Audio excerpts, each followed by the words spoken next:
오늘은 사랑과 관심이라는 제목으로 말씀 같이 나누도록 하겠습니다. 오늘 말씀도 여전히 하나님께서 차지하게 하실 가나안 땅을 살아갈 때 어떻게 살아가야 되는지에 대한 말씀을 담고 있습니다. 오늘 말씀을 같이 나누면서 각 구절들이 우리에게 주는 교훈을 함께 살펴보겠습니다. 먼저 신명기 22장 1절부터 4절까지 먼저 보겠습니다.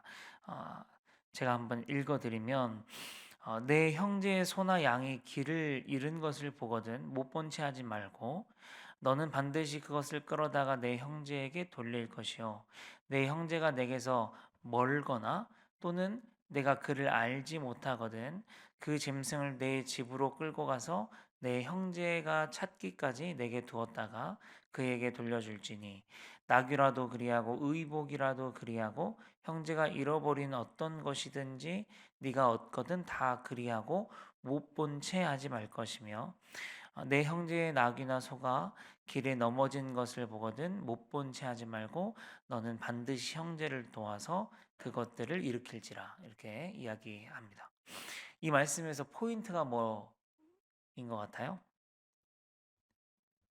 네, 그죠? 성경에서 반복은 강조입니다. 반복되고 있는 말을 찾으면 그게 곧 그 성경의 핵심 포인트입니다. 이 말씀은 지금 무엇을 강조하고 있냐면 내 형제를 못 본 채 하지 말라. 이 말씀을 계속 강조하고 있습니다. 자, 그러면 우리가 먼저 생각해 봐야 될 게 내 형제가 누구냐는 거죠. 내 형제. 내 가족들을 내 형제라고 부르는 걸까요? 아니면 내가 아는 사람들을 내 형제라고 부르는 걸까요? 그렇지 않다는 것이죠. 왜냐하면 오늘 말씀 2절 같이 한번 읽어보시겠습니까? 2절 시작. 내 형제가 내게서 멀거나 내가 그를 알지 못하거든. 여기까지요. 네. 어, 내가 아는 사람들 뿐만 아니라 나에게서 멀리 있는 그도 나의 형제요. 또 내가 알지 못하는 그 사람도 내 형제다. 지금 그렇게 이야기하는 것이죠. 이건 무슨 뜻이냐면요. 이스라엘 백성 공동체, 이 모두가 나의 형제다. 너의 형제다. 그 말씀을 하는 것입니다. 자, 그러면 이번에는 못 본 채 하지 말라라는 말의 뜻이 뭘까? 말 그대로 못 본 채 하는 거죠. 이웃의 곤경이나 손해를 나랑 아무런 상관없는 일로 무심하게 생각하는 것이죠. 이스라엘 백성들은 유목 민족이잖아요. 떠돌아다니면서 이렇게 양을 기르고 이러는 어찌 보면 그들에게 재산은 다른 게 아니라 이 내가 가지고 있는 소, 키우는 양이 그들의 재산입니다. 그 귀한 재산이죠. 소나 양을 잃어버린 그 이웃, 내 형제의 그 마음, 내 형제의 그 아픔, 그것을 전혀 이해하지 못하고 동정하지 못하고 자기만 생각하고 돕지 않는 모습을 이야기하고 있는 것입니다. 이것은 앞서 이야기한 공동체성이 전혀 없는 모습이기도 하고요. 그 사람이 이기적이고 자기중심적인 삶을 살고 있음을 뜻하고요.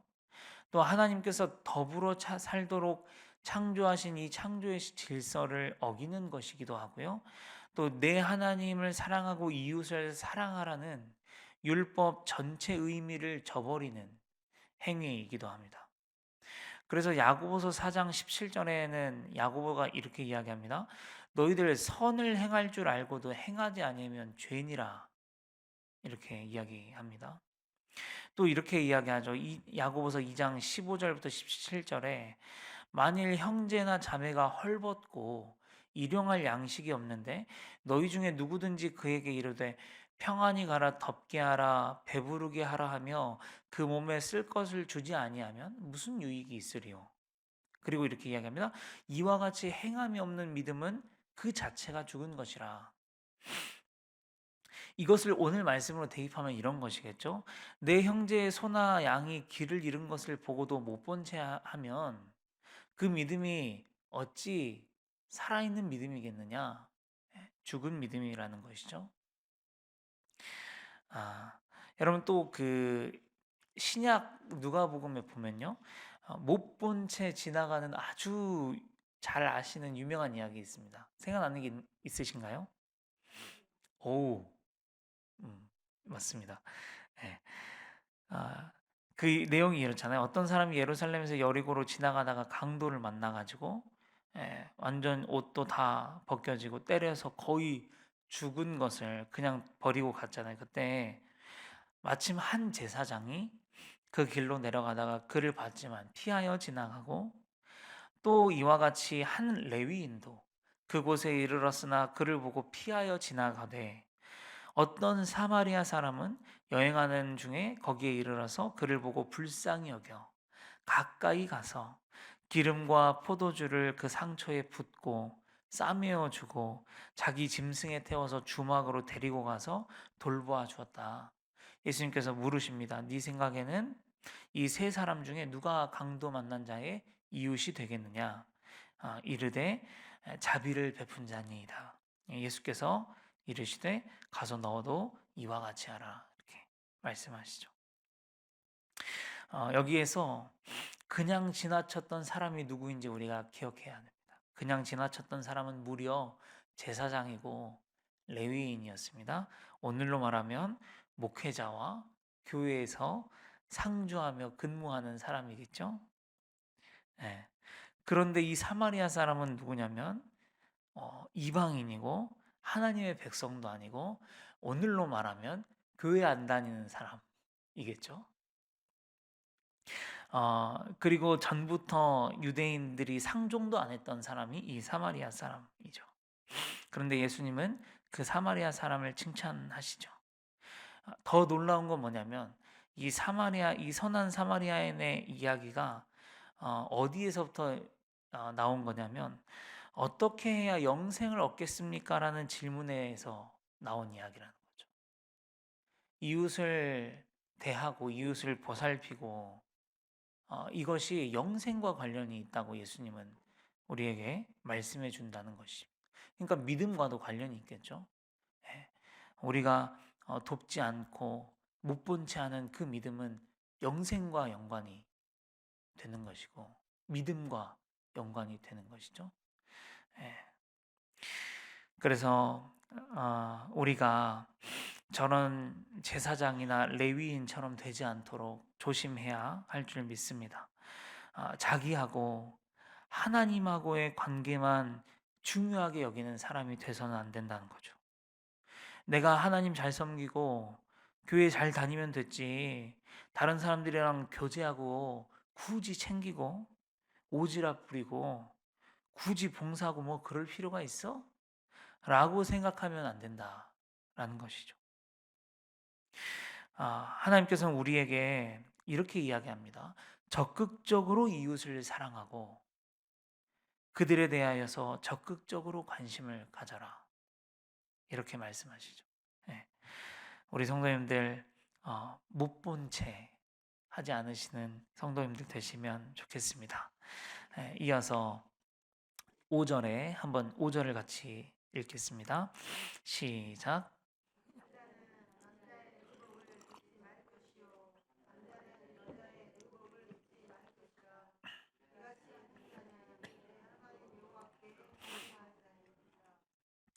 네. 어, 가나안의 어느 부족은요. 여신을 숭배할 때 남자 제사장이 여자의 옷을 입는 경우가 있었다고 합니다. 아마 첫 번째로는 그런 우상의 풍습을 따라하지 말라는 의미가 있겠고요. 또한 뭐냐면 남자가 여장을 하거나 여자가 남장을 하는 것은 하나님께서 창조하신 아름다운 성 정체성 이것을 혼잡하게 하는 행위이기도 합니다. 이것과 더불어서 9절도 한번 같이 보겠습니다. 9절 읽겠습니다. 시작. 내 포도원에 종자를 섞어 뿌리지 말라. 그리하면 내가 뿌린 씨의 열매와 포도원의 소산을 다 빼앗길까 하노라. 네, 마찬가지의 말씀입니다. 정체성이 모호해지고 혼잡해지는 것을 하나님께서 원하시지 않는 것이죠. 이 땅에 요즘에 동성애나 트랜스젠더 문화가 점점 더 자연스러워져 가고 있습니다. 아마 세상은 점점 더 이 동성애에 대해서 개방적으로 변하고 흘러가게 될 것입니다. 어느 외국 나라에서는요, 어, 화장실을 세 개를 만든대요. 남자 화장실, 여자 화장실, 혼성 화장실이요. 예, 실제로 있는 이야기라고 합니다.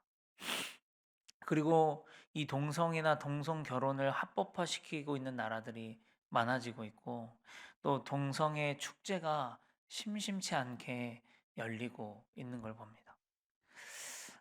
어떻게 이렇게 우리 사람들은 하나님이 싫어하는 짓만 그렇게 잘 골라서 하는지 잘 모르겠습니다. 우리가 기억해야 하겠습니다. 하나님께서는 종자가 서로 섞이는 일, 성 정체성이 혼잡해지는 것을 싫어하시고 가증하게 여기신다는 것을 기억하셨으면 좋겠어요. 다음으로 넘어가서 6절, 7절 함께 읽겠습니다. 시작.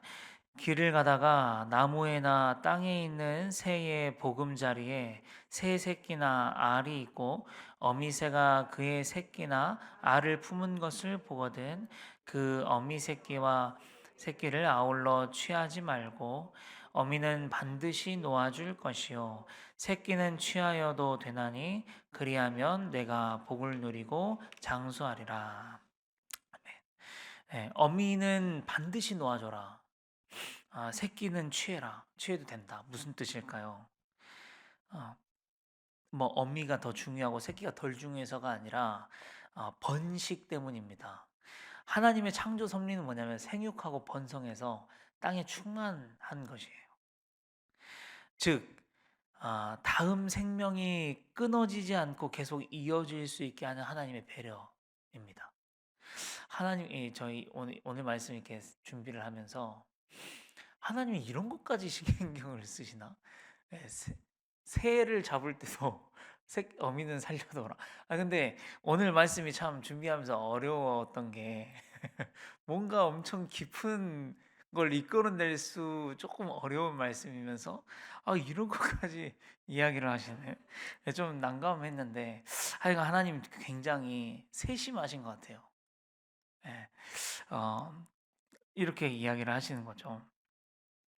어, 1절 4절까지가 내 이웃, 내 형제에 대한 관심과 책무와 사랑을 강조했다면요. 6, 7절은 하나님께서 지으신 동물에 대한 관심 그리고 사랑입니다. 어미를 함께 취하지 않는 것은 또한 뭐냐면 하나님께서 지으신 생태계를 보존하는 일이기도 해요. 생육하고 번성하도록 하는 것이죠. 그것이 끊어지지 않도록 하는 것은 곧 생태계를 보존하는 일이기도 한다는 것이죠. 또 8절을 우리가 같이 보면요. 읽어보겠습니다. 내가 새 집을 지을 때에 지붕에 난간을 만들어 사람이 떨어지지 않게 하라. 그 피가 내 집에 돌아갈까 하노라 말씀합니다. 이것도 집에 난간 만드는 것까지 하나님께서 이렇게 말씀을 하십니다. 이스라엘 백성들이 지었던 집은 되게 지붕이 평평해요. 아, 우리로 말하면 옥상인데 우리는 요즘에 옥상 잘 사용 안 하잖아요. 있으면 빨래 널거나 고추 말리거나 이런 데 사용하잖아요. 그런데 이스라엘 백성들은 지붕을 자주 사용했다고 합니다. 지붕에서 휴식을 취하기도 하고 잠을 자기도 하고요.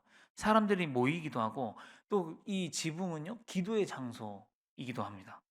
사도행전에 보면 베드로가 기도 시간이 되자 어디로 갔냐면 지붕으로 갔죠. 예, 지붕으로 가서 기도하다가 무슨 환상 봤냐면 고넬료 집으로 가라. 그 환상을 본 게 지붕이거든. 지붕. 그런데 이 지붕은요 잘못하면 밑으로 떨어질 위험성이 있었던 것 같아요. 그랬기 때문에 하나님께서는 반드시 그 지붕에 난간을 만들어서 혹시나 누군가가 부주의로 실수로 인해서 사고를 당하지 않도록 하라라고 했던 또 세심한 하나님의 말씀이었다는 것이죠. 이렇게 보면 느끼는 건 하나님께서 참 세심하신 것 같습니다. 이런 부분들까지 말씀해 주시는 하나님이 또 우리의 삶에서도 세심하게 돌보시는 하나님이신 줄 믿습니다. 이제 말씀을 맺도록 하겠습니다. 오늘 말씀의 포인트는 사랑과 관심인 것 같습니다. 이웃 또 내 형제에 대한 사랑과 관심, 그리고 또 아주 작게 느껴지는 새, 새로 표현되었지만 아주 작게 느껴지는 그 하나님께서 창조하신 이 창조 세계에 대한 보전, 그리고 다른 생물들에 대한 번식에도 우리가 관심을 갖고 사랑을 하라라는 것이죠. 오늘 하루 하나님께서 나에게 보내주신 이웃들과 또 내 주변에 있는 하나님께서 지으신 모든 것들에 우리가 사랑과 관심을 줄 수 있는 하루가 되기를 간절히 소망합니다. 함께 기도하겠습니다. 아버지 하나님 감사합니다. 우리를 세심히 보살피시고 우리를 관심 있게 바라보시고 우리를 사랑하신 주님, 우리도 주님을 따라서 나의 형제와 나의 이웃을 사랑하고 또 관심을 가질 수 있도록 인도하여 주시옵소서. 이기적으로 살지 않게 하시고 못 본 채 하지 않게 하시고 자기 중심적으로 살지 않게 하여 주시옵소서.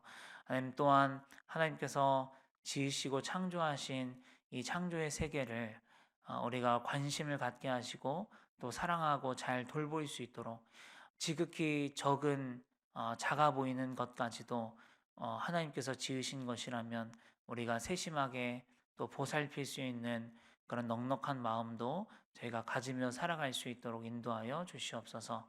예수님의 이름으로 감사하며 기도합니다. 아멘.